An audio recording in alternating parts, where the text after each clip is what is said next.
Hi, and welcome back to my channel, where I am revisiting some of my earlier class-related videos, clearing up a few issues, and bringing them forward in relation to using the character wizard to create them. In this video, we will be creating a level 1 fighter class character using the character wizard, which differs from my previous recording where I created a character of this class manually.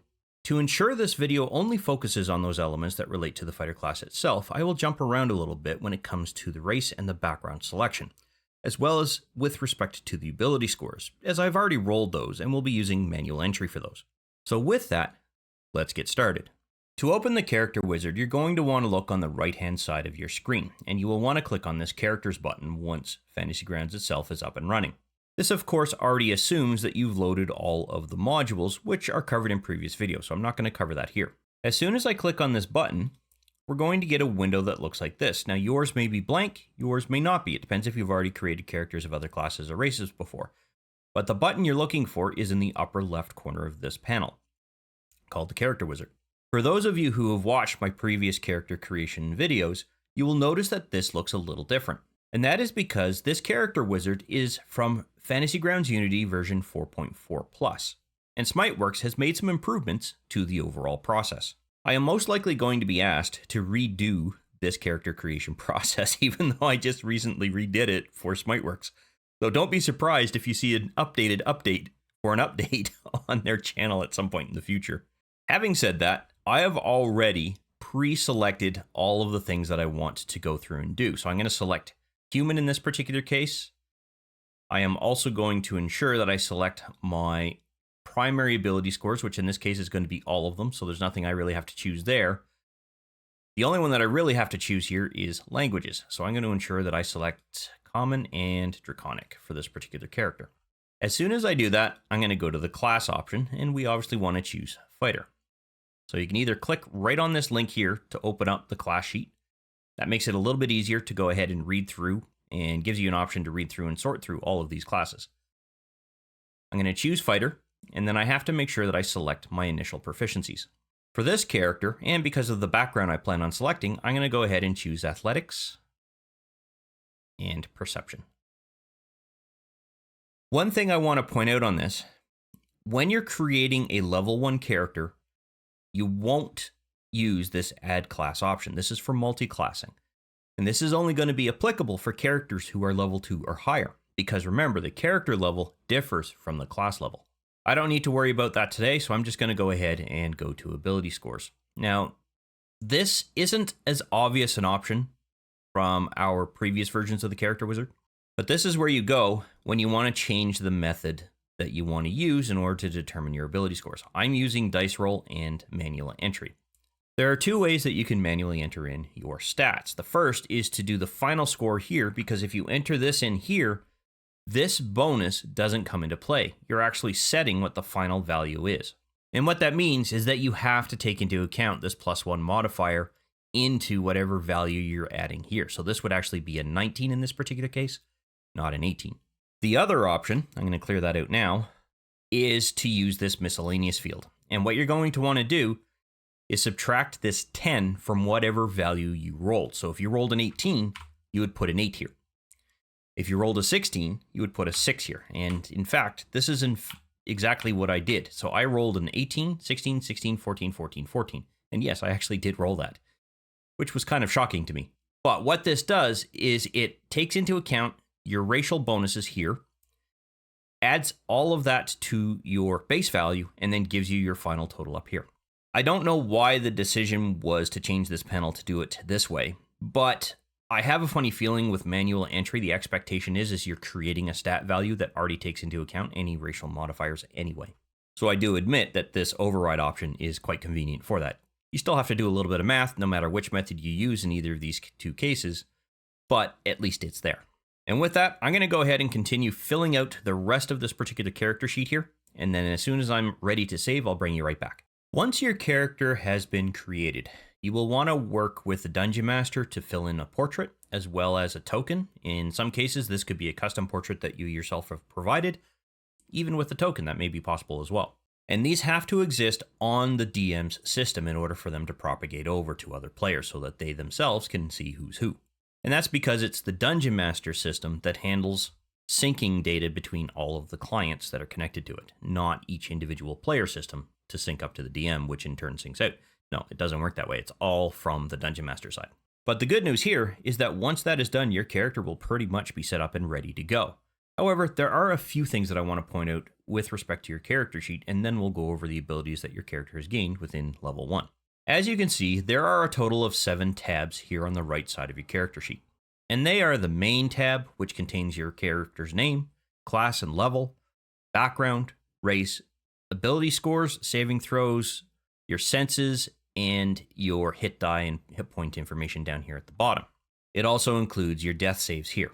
The skills tab contains all of the in-game skills that you might be asked to roll periodically by the Dungeon Master. So if you're trying to avoid a trap, you'll most likely come in here and either roll an athletics check, or if you're avoiding it, a perception check, those kinds of things.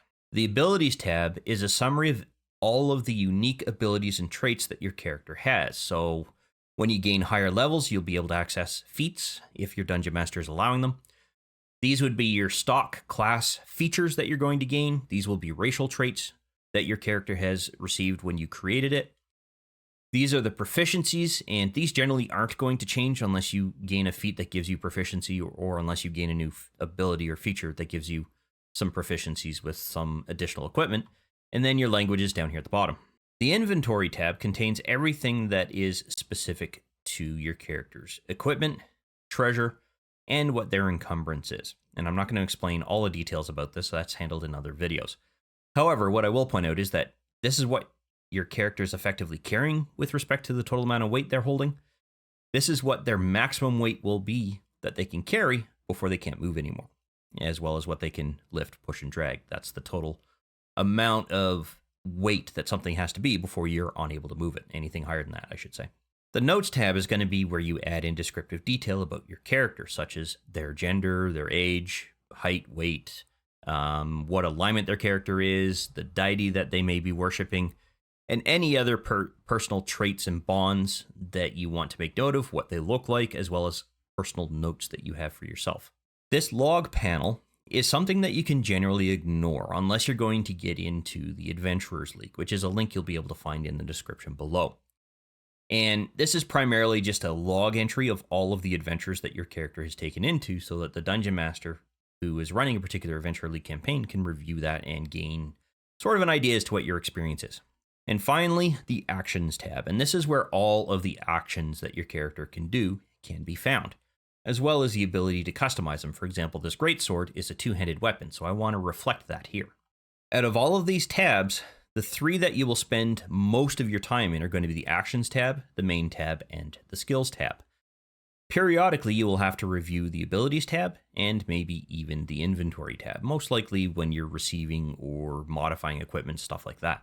With respect to a fighter, this is where all of your weapon attacks are going to be, and you will find those here, as well as all of the features that your character has gained. Although in this particular case, these 3 fighting styles, I will discuss a little bit later on, same with Second Wind. In some cases, depending on the class specialization that you have chosen, you will also gain the ability to cast spells from this particular panel. And that will become a little bit more apparent as we continue on through the series. Down here at the bottom, you will find modes. And these come into play when you're looking at changing the mode that your character is effectively setting themselves in. So when you're looking at reviewing your character, it's mostly going to be in standard. When you're looking at preparing a particular ability here, then you're most likely going to switch this into the preparation window. This could be with respect to spells, it could be going through and actually memorizing a spell or setting it as prepared. When it comes to an effect or an action, it's most likely what rest period you're setting it up for. And finally, when you're in combat, you will most likely switch it to the combat mode because it reduces what you will see in this panel once we make an adjustment to the display. This display option effectively changes what you see in this column here. So right now with group, it's showing the group that it's involved in, or encompassed in, I should say. Summary is effectively a summary, and I've found that in the past, this is generally blank. I actually don't think there's anything that you could put here. I suppose you could do a manual entry if you need to add a description, but I've never honestly ever seen anyone do that. The most used option of this is Actions, because what it does is it exposes all of the actions and effects that you have right up here in this little one-line page here, So you don't have to go through and expand it out. You can still do so if you need to understand what that particular effect is. And the order that they're listed along the panel here is the order that they are listed here. So if you have a particular ability or feature that is added here that has multiple effects or capabilities within it, then the icon order is going to match between the two of them. And one of the major aspects of Fantasy Grounds Unity that I absolutely love is its continued progress towards reducing the setup time for a character. And one of those aspects is the continued improvement of configuring the character to make use of various traits, features, and proficiencies that your character gains while you are creating that character, as long as you are doing it through the character wizard. When I first started the process of explaining classes, this was a highly manual step, especially when dealing with features that were very unique in their configuration. However, since then, Smiteworks has done a huge and an impressive amount of work on being able to wizardize the whole process to make it a lot simpler to go through and create your characters, and have them pretty much ready to go right from the get-go. And because of that, it is now effectively turned more into simply explaining the features and abilities themselves and showcasing how they work, rather than how do you go through and configure a particular feature, although every once in a while you still have to make some minor adjustments, and that's not unexpected. And a case in point is the fighting style feature, as it is one of those features that you as a player need to choose for your character. While some of it still requires some level of manual intervention, that is no longer the case for 3 of the options. Specifically, the archery, dueling, and protection styles are now already configured for you, leaving only defense, great weapon fighting, and 2-weapon fighting as something that you still have to adjust. However, let's first go over what this feature is, and then we can focus on explaining any setup that might need to be done. And this feature is going to give your character bonuses during specific kinds of attacks, or provide defensive and or protective abilities depending on the kind of style that you have chosen. You can think of it as a fighting stance. For instance, an archer is going to have a different stance than someone who is attacking with a greatsword, or even using 2 smaller weapons that they're using at the same time. And because of that, I'm going to go over each of these individual fighting styles so that you can understand how they work. And the first relates to the archery style, and it is going to give your character a +2 attack bonus when attacking with any ranged weapon, and that means that that weapon has to specifically specify range as part of its property. It is going to work with any crossbows, bows, and any other piece of equipment that has this range element, even if it's considered a thrown weapon. The only requirement is that this properties listing has to have a range specified. So in this particular case, that would be 80 and 320. In this particular case, same values. But in this particular case, we have a range of 20 and 60. It's still considered an item that can benefit from this archery style. The good news for us here is that the character wizard adds this to our actions page for us automatically. So we don't even have to go through and do any setup. All you have to do is remember that when you're ready to use it, you just click this. And if you click it when your character's not in the combat tracker, you'll get this error because it has no idea where to drop that effect. But when your character's in the combat tracker, as we see here, as soon as I click this button, it will drop that effect on our character. That way, when I make my attack roll with this particular crossbow or any other kind of weapon that has that range property, it will automatically add that +2 bonus to that attack and then drop off from our character. So it's not a permanent thing because we don't want it to come into play whenever we're dealing with greatswords and longswords. Now, it does have this ranged aspect here, so theoretically, you could permanently leave it there and never have to worry about it again. Actually, I must admit, it has been a while since I last looked at these effects. I wrote the script almost 7 weeks ago or so. This effect isn't going to go away when you make an attack roll. If I actually go through and drop that onto the skeleton, now granted it's a poor choice of attack, it's going to stay there. And that is because of the fact that this is only going to affect ranged weapons. So it's safe to leave. As a result, the effect itself has been configured to not go away. So it's never going to expend. If this had been set to any of the other values within this field, then it might drop off each time you do an attack roll. Because of this tag added to this particular effect, we don't have to ever worry about that. So you can add it once, and as long as your character remains in that particular combat tracker, this will never drop from your character. So you never have to worry about adding it again. The only time you'll have to think about adding it again is if your character was removed from the combat tracker for some reason. Maybe you skipped a couple of sessions, and then you'll have to go back and add it. So be cognizant of that. However, there are mods that can also handle that for you. So if your Dungeon Master doesn't have those, and I honestly can't recall what they are right off the top of my head, then ask them to add it, and then you don't ever have to worry about it again. The defense style is perfect for those who want to play the role of a tank, but this is going to require a little bit of manual setup, and a need to remember that things can change if your character is no longer wearing any armor.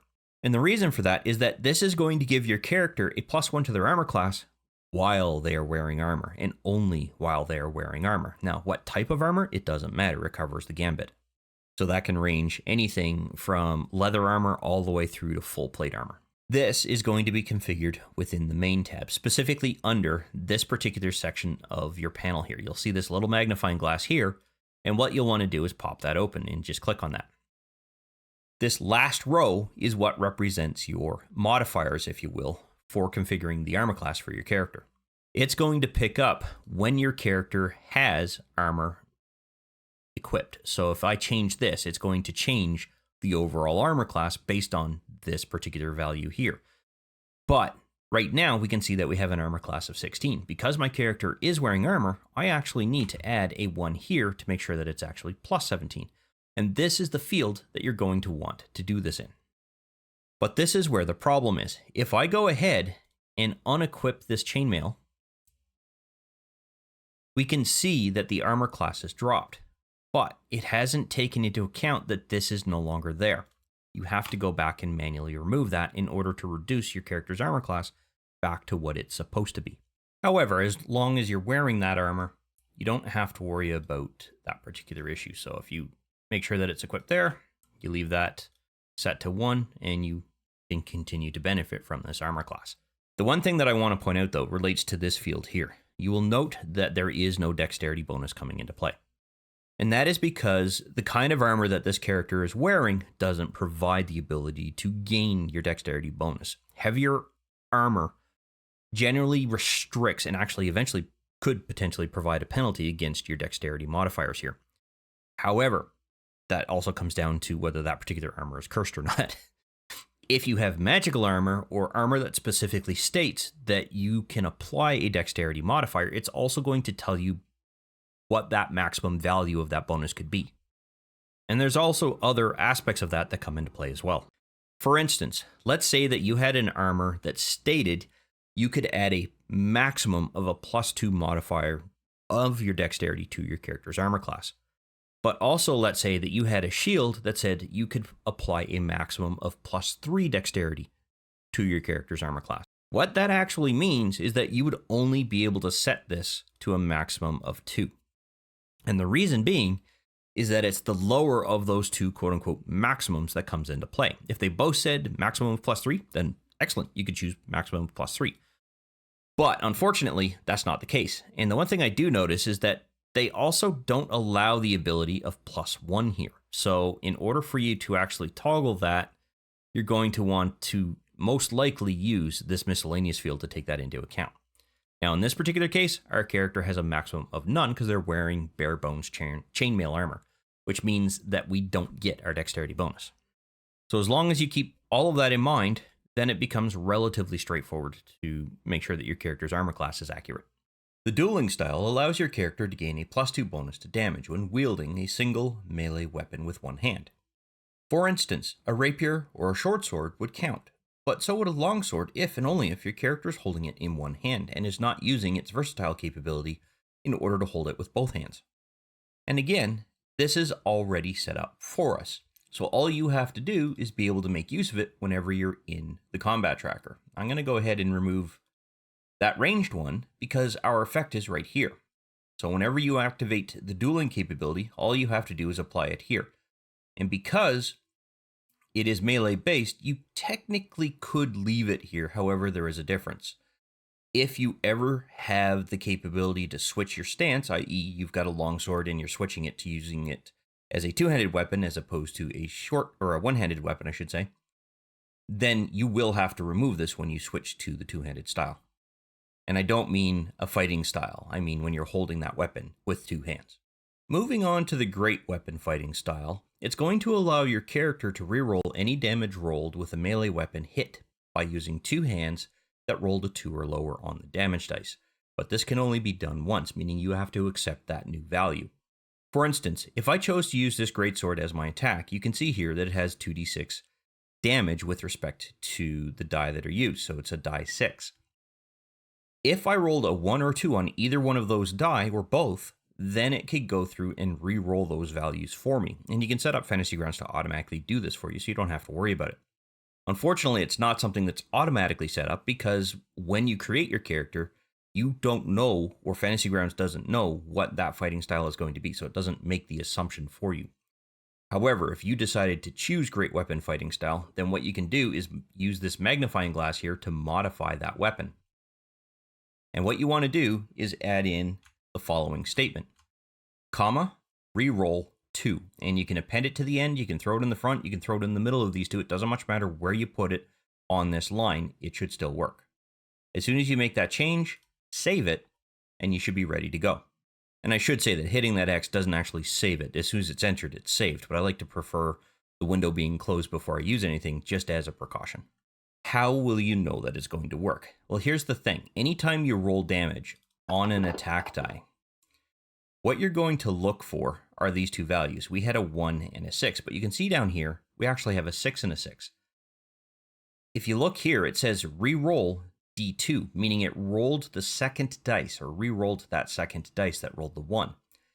The second roll came up with a 6. So with this configuration in place, you don't have to remember to execute that re-roll. It's going to do it for you. But this has to be there. Now, someone might be asking, what about versatile weapons like this longsword? How convenient that I have a longsword as part of my inventory. You can see here, this versatile option allows you to hold the longsword as a one-handed weapon or use it as a two-handed weapon. There are two ways that you can do this. The first is that you can make a copy of the longsword. Now, what that means is that you modify this one and then you go into your items here and grab another longsword. Oops, not from the armor, but from the weapons listing under martial weapons. So as soon as you rename this one, you drag and drop another one in. And what that will do is that will give you two weapons. And I'll show you what that's going to look like. So I've got one set up as one-handed now. If I drag and drop another longsword into place, I can set this as two-handed.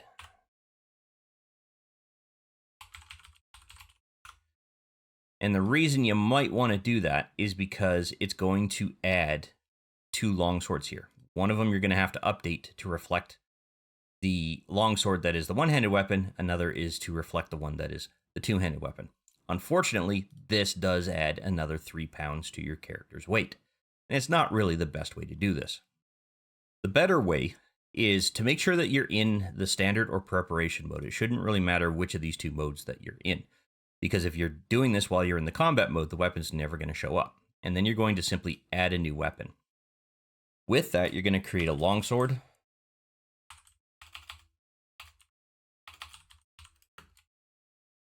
I'm going to call this two-handed. I'm then going to make sure that this is set up for two hands and that it does the exact same amount of damage that I currently have with respect to this longsword.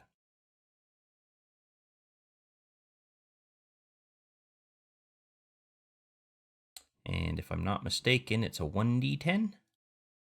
Yes, 1d10. So I'm just going to pick up a 1d10 and drop it into that box. You'll see that the bonus is there. I just have to set the type to slashing. Oops, that should be a lowercase s.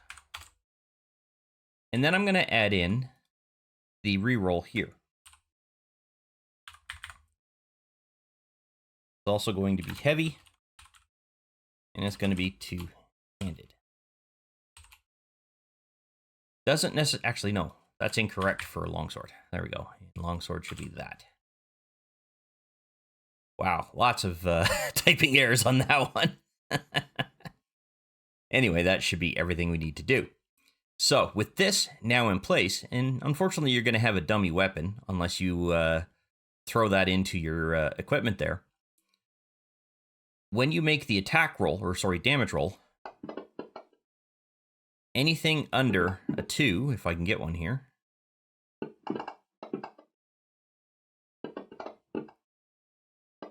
why can I never roll low when I want to? Come on, almost there. There we go. You can see here that it re-rolled that 1. So we ended up with a 4 as opposed to the 1. And that effectively would set everything up so that you don't have to fiddle around with changing this and adding that in every single time for your longsword.